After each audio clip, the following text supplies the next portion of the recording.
So I'm not seeing the Facebook going live. Let me retry that.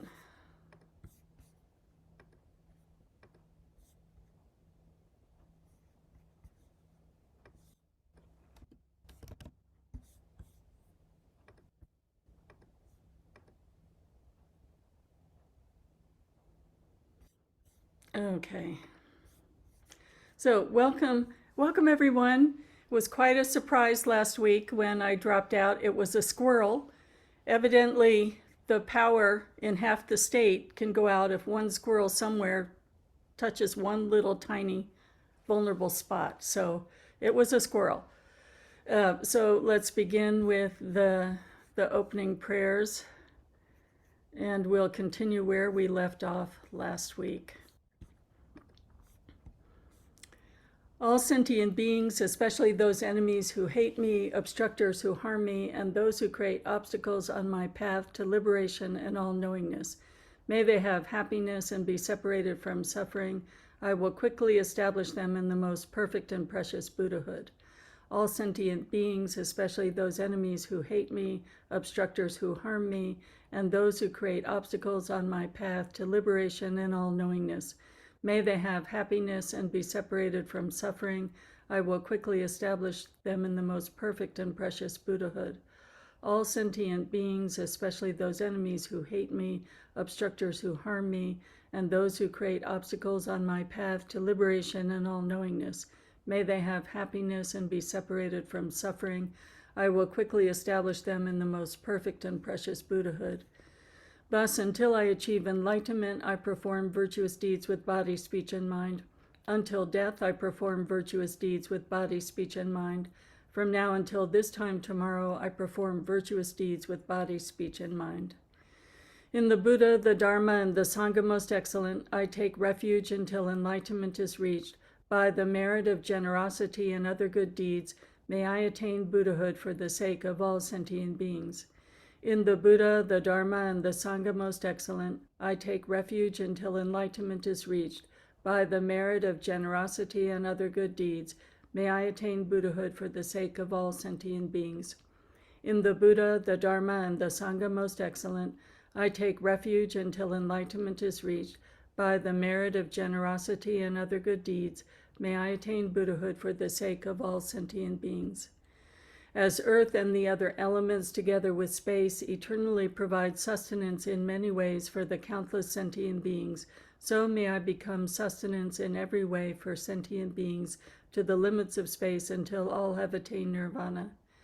As the Sugatas of old gave birth to the bodhicitta and progressively established themselves in the training of a bodhisattva, so I too, for the benefit of beings, shall give birth to that bodhicitta and progressively train myself in that discipline. At this moment, my life has become fruitful. I have realized my human life. Today, I am born into the family of the Buddhas. Now I am a child of the Buddhas. From now on, I will forthrightly perform the actions befitting my family. I will act so as not to degrade the faultlessness and discipline of my family. Just as with a blind man finding a jewel in a heap of dust, thus somehow bodhicitta has been born in me. This is the supreme Amrita which destroys death, the inexhaustible treasure which removes the world's poverty. It is the supreme medicine which cures the world's sickness, the tree which provides rest for beings weary of wandering on the paths of existence. It is the universal bridge on which all travelers may pass over the lower realms, the rising moon of mind which dispels the torment of the kleshas. It is the great sun which puts an end to the obscurity of ignorance, the pure butter which comes of churning the milk of the holy Dharma. For travelers wandering the paths of existence seeking happiness from objects of enjoyment, it is supreme bliss near at hand, the great feast which satisfies sentient beings. Today, witnessed by all the protectors, I have welcomed the sentient beings and Sugatas, Devas, and Asuras rejoice. May all mother sentient beings, boundless as the sky, have happiness and the causes of happiness. May they be liberated from suffering and the causes of suffering. May they never be separated from the happiness which is free from sorrow. May they rest in equanimity, free from attachment and aversion. May all mother sentient beings, boundless as the sky, have happiness and the causes of happiness. May they be liberated from suffering and the causes of suffering. May they never be separated from the happiness which is free from sorrow. May they rest in equanimity, free from attachment and aversion. May all mother sentient beings, boundless as the sky, have happiness and the causes of happiness. May they be liberated from suffering and the causes of suffering. May they never be separated from the happiness which is free from sorrow. May they rest in equanimity, free from attachment and aversion. So I'm happy to see everyone back again. We are on the slogan, Train in the Three Difficulties, seeing your neurosis as neurosis, being willing to do something different, and make this habit your life. One of the great teachers for this particular slogan is the wonderful Venerable Pema Chodron. And she has a new book out. And I was reading the chapters on Tonglen because we're going to focus on Tonglen today as the aspect of doing something different and making this habit your life. And what I found interesting was the two chapters addressing Tonglen were so familiar. Often I read her to pick, one nugget of new insight.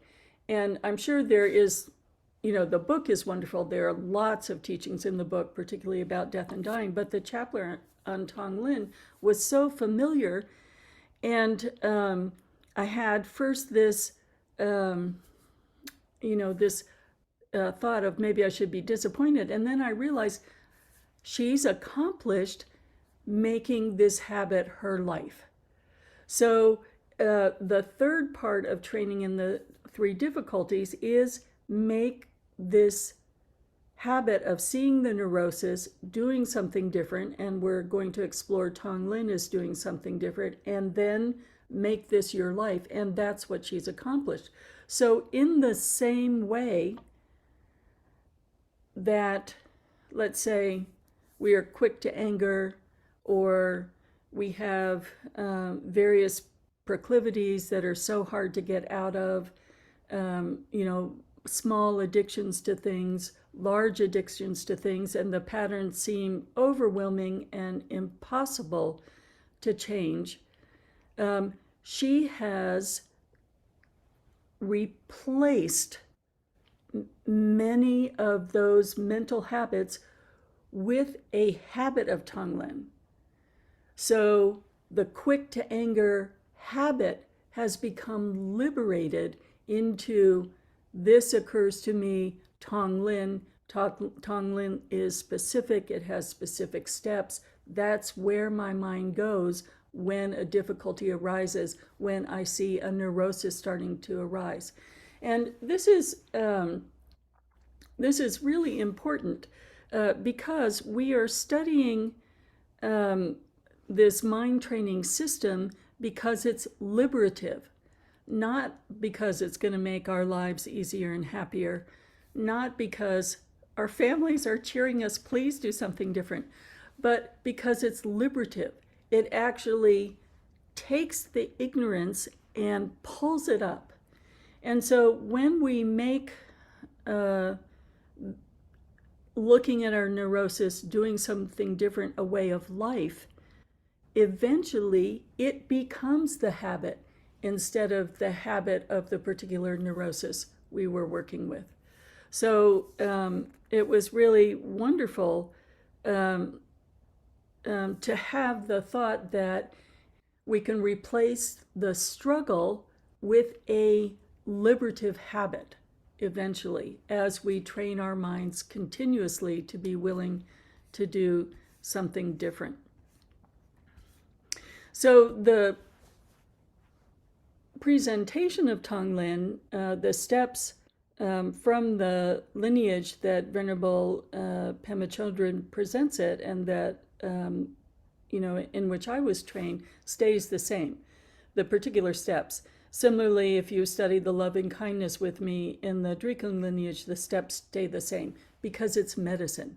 So we're not talking about changing the steps. We're talking about going to Tonglen as a method of doing something different that's liberative and become a habit. So Tonglen has 4 stages. First, a flashing on bodhicitta, then a very abstract stage of approaching painful habits, pain in general, as breathing in smoky, oily, dense, something quite abstract. Then the third step is taking something close to your heart, and then the fourth step is making it bigger. So I want to look at Tonglen in the context that we've been studying, Train in the 3 difficulties. So it starts with a reminder of our Buddha nature. So we can become, as we've been discussing, so caught up in blaming ourselves for not being perfect that we find it hard to have confidence in our Buddha nature, and that we even doubt our Buddha nature. But this is the ground that allows us to do so much of the work, the fundamental confidence that there is a essence of goodness that underlies all the layers of confusion, all the layers of shaming and blaming. And if we can even test it out with the whole idea of even fake it till you make it, that is your support. And I was listening to a lecture this week by Khandro Rinpoche, and she was saying it's so interesting. It's so easy to believe in our confusion. It's so easy to believe in our failures. It's so easy to have confidence in how imperfect we are. And we never test out what would it be like to have confidence in our Buddha nature. So we listen to that set of voices and we just decide we're going to doubt the Buddha nature voice of this fundamental essence of goodness. So we're reversing that and say, what would happen if we doubted, that we were so bad, so difficult, so angry, so addicted, and began with, well, I'm going to have confidence in the Buddha nature.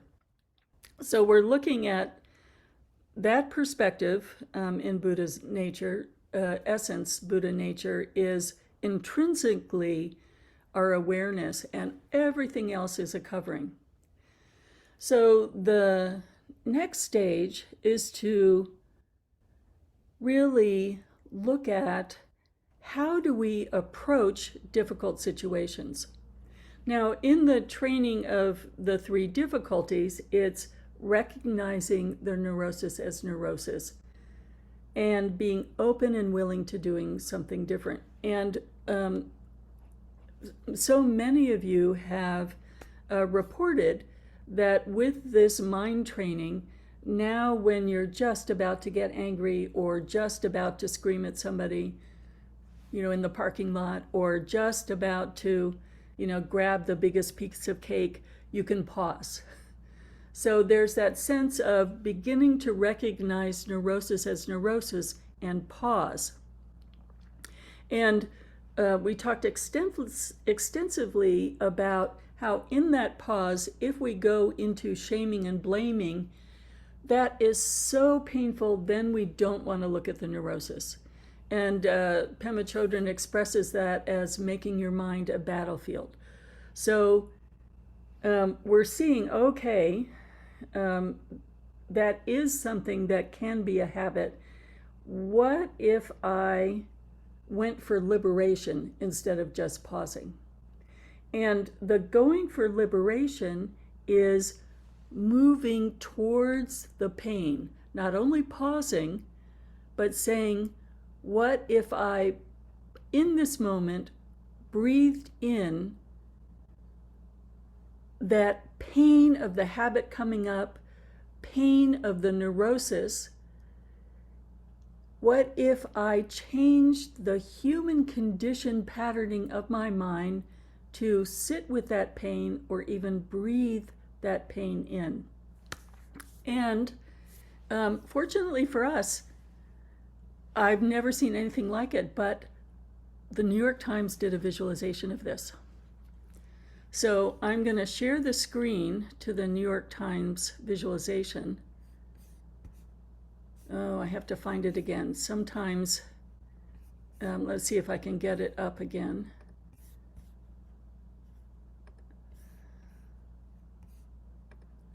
There it is. Let's see if the shared screen will work. There it is.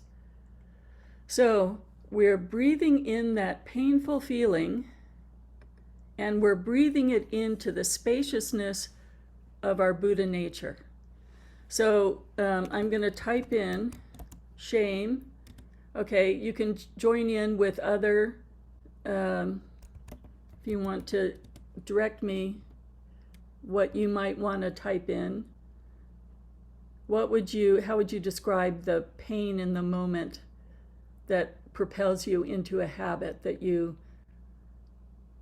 find difficult to look at? Addiction.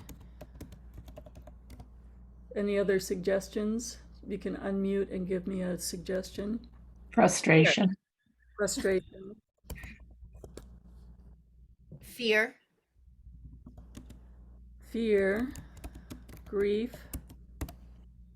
Lack of faith.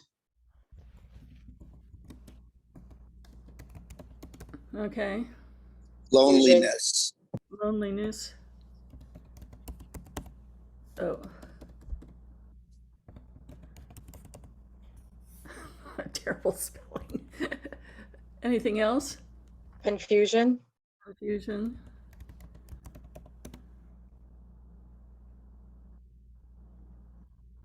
Okay, so see that green field of our Buddha nature, just breathing, our mind open and spacious, that quality that sometimes we reach in meditation when our thoughts start to fall away, and there's just this open spaciousness. So we're breathing that in.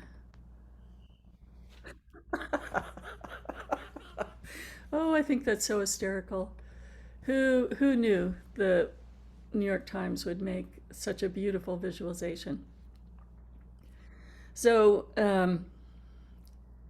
that actually is what we're doing with the second step of the Tonglen, and we're practicing. So what is it like to move a little closer to any of those states of mind? What is it like to move, just putting our toe in the water towards something difficult, to moving from the pausing in reactivity to moving towards the pain of the neurosis? And this is visualized first abstractly, taking in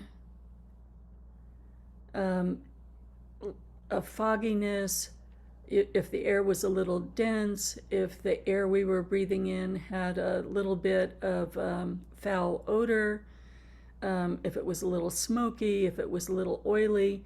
We're just not trying to be so specific, but we're just trying to see what if breathing in a small amount of not pleasant, how do we immediately react to that, and how can we soften in that moment, see the I don't want this, not react to it, and move from the pause into taking it into spaciousness and breathing out fresh air.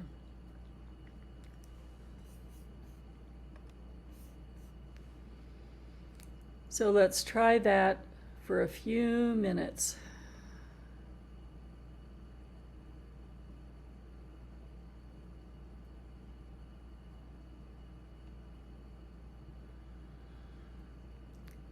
Allowing ourselves to meet something vaguely unpleasant, to see the reaction and bypass that reaction to breathing it in into the spaciousness of our heart-mind. Letting it dissolve in the spaciousness. And on the exhale, sending out fresh, bright, clean, country air.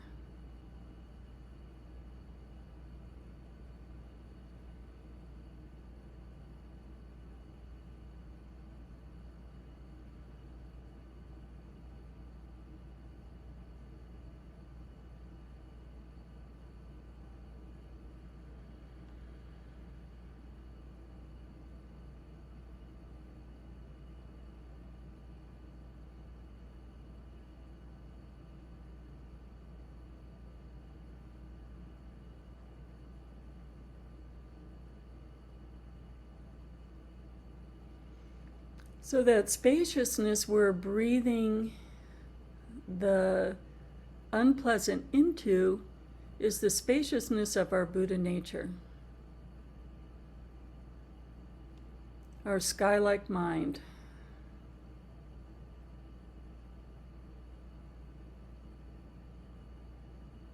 In the same way the sky can absorb any kind of weather.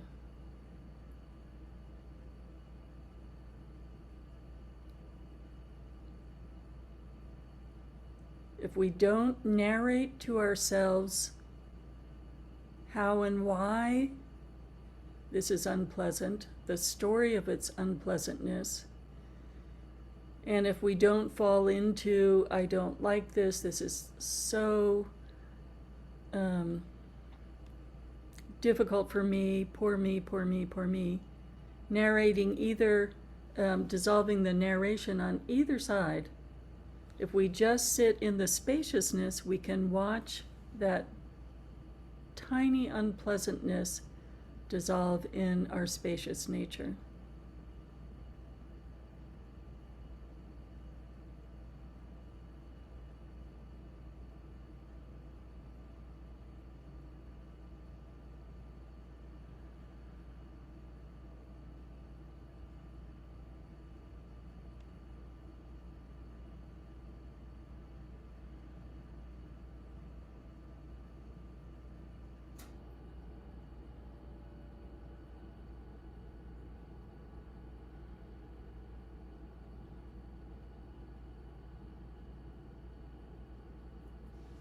Now, we know when we look at the sky that the sky can absorb any kind of weather.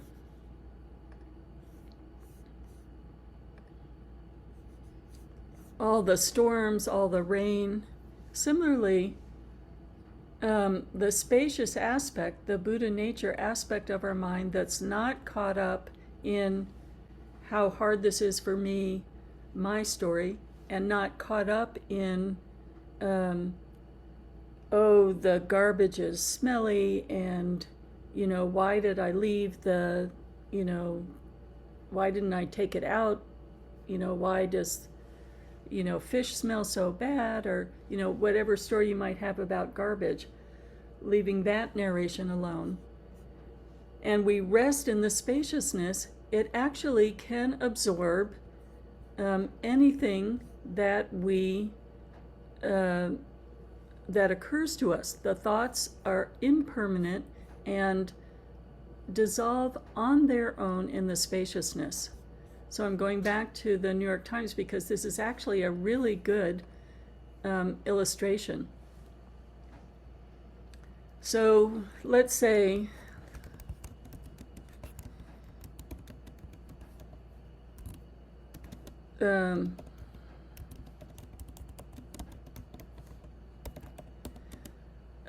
of mine, right? So we're thinking of our own, and then let's say all sentient beings.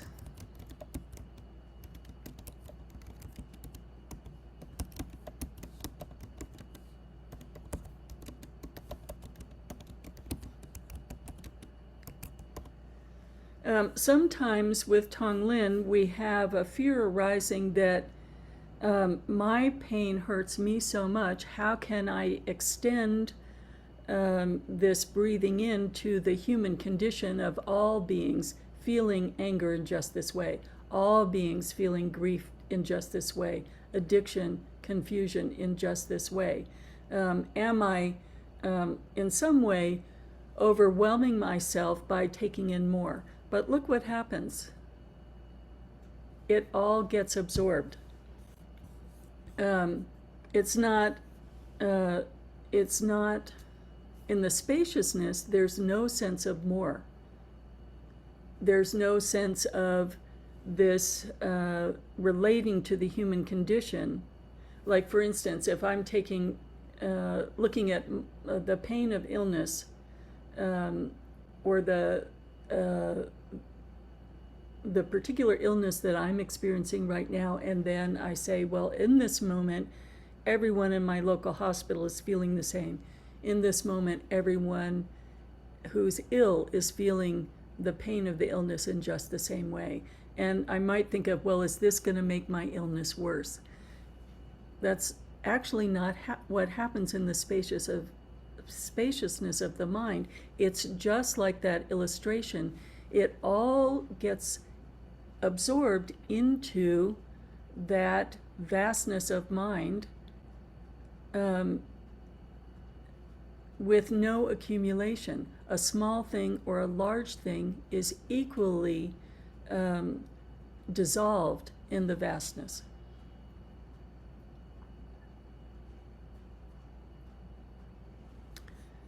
Okay, so let me just go back, because it's quite extraordinary.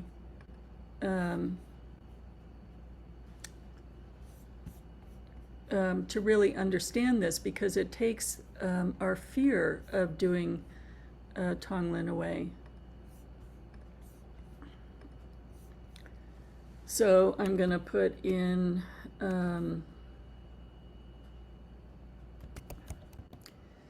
pain of chronic illness.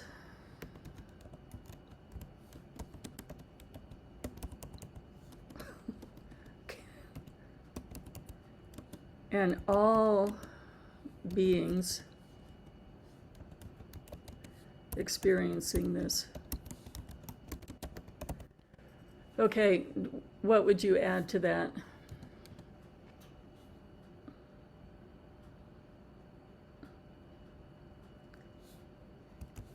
Anger and frustration.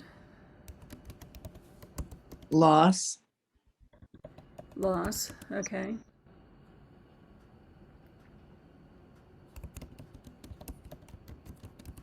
Fear of death.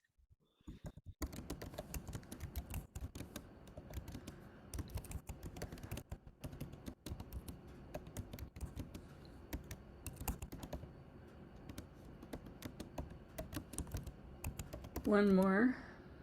Overwhelm. Overwhelm.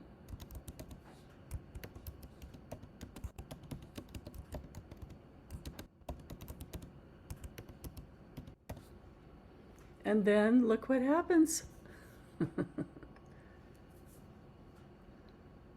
We could keep typing and typing and typing, and that would all be equally absorbed in the vastness of that illustration. So how does that work in this training to overcome our habits and make that habit a way of life? So first we just dip our toe in the abstract way, and then we work with something close to our hearts, something that it's very easy for our compassion to be evoked, and our desire to feel the urgency of relieving the compassion of that being. So if you have a child or a grandchild, or an animal being in your life. So similarly, an animal that has to have an operation doesn't understand that, and doesn't understand the pain. And I'm thinking of my grandniece who had COVID, who's 9 months old. She can't understand illness. And so just like my sister and her mother, there was this immediate compassion to relieve the urgency of her suffering. And I could easily breathe in that suffering of that little baby and not feel a reactivity, because the urgency of this loved one bypassed my own self-protection into the urgency of that particular suffering. So again, it's not about the story. It's looking at, can I evoke a situation where the urgency of my compassion bypasses my reaction to protect myself? So let's take a minute to give rise to a situation in your life where you can easily imagine a bypass of self-protection with urgency of compassion. So thinking of that suffering and taking it in so easily. I would take in that headache, I would take that fever, I would take that runny nose. No problem. I would just breathe it in and breathe out the good health that I'm experiencing right in this very moment. So however that is for you.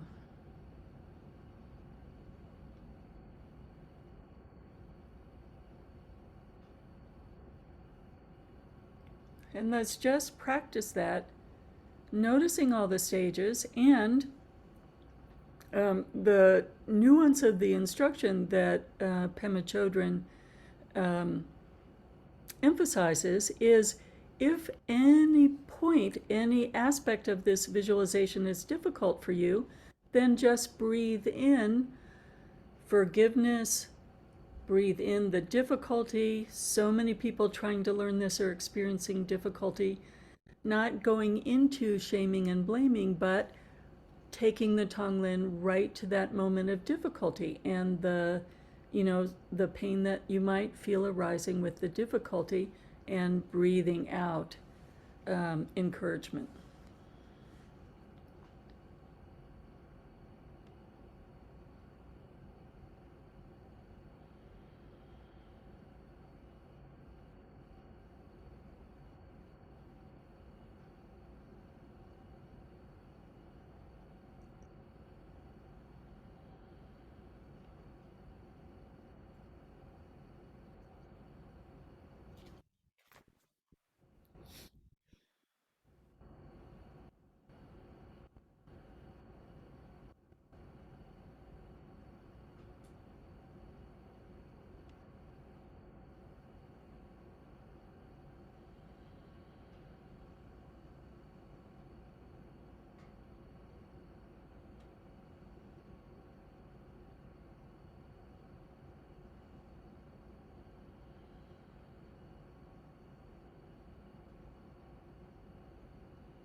And then the final instruction is so beautiful.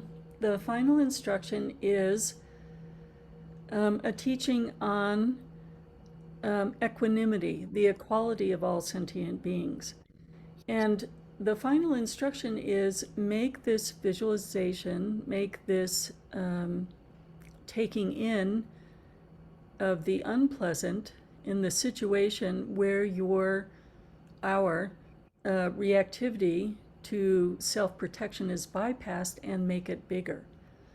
So following the example I gave you of a baby or an animal not understanding the pain of illness, all the mothers and fathers in the world with children who are sick, all the sick children, the equality of the suffering and the urgency of wanting to relieve that suffering. Can we breathe in the fear of the families, the pain of the child, maybe one other family at a time, until you can make it larger and larger and larger. And you can apply that example to how you were working with it. Can you extend it by one family you don't know, one group of people you don't know, or even one person who, just like you, who is feeling something quite difficult? For both of us, can I breathe that into the spaciousness of my mind? And can I send the fresh air of bodhicitta, the fresh air of courage, the fresh air of good health? So breathing in the painful situation with an understanding that each and every being on the planet feels this difficulty, not just us. So can we do it for both of us until it's for lots of us, until it's for all?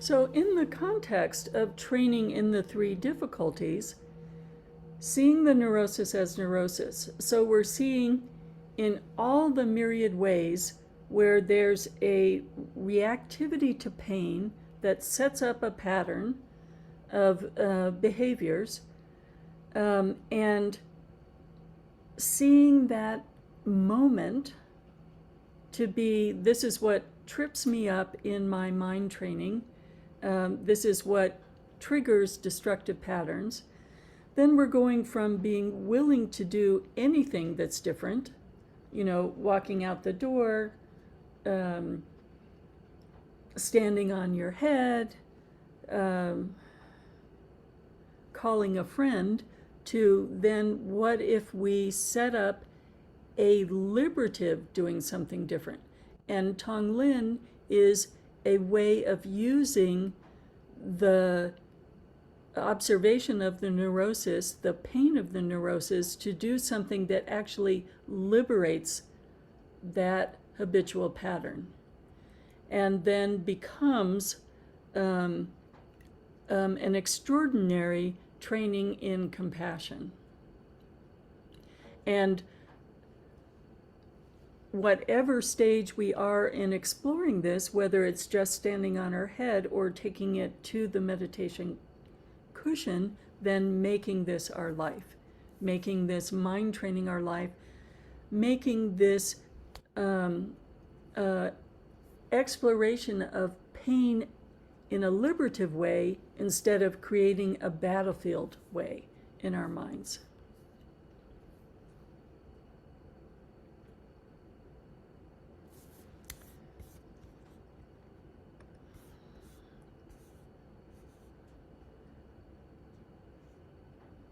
And at all stages, holding ourselves and our path of learning in a field of forgiveness and encouragement, with a growing willingness to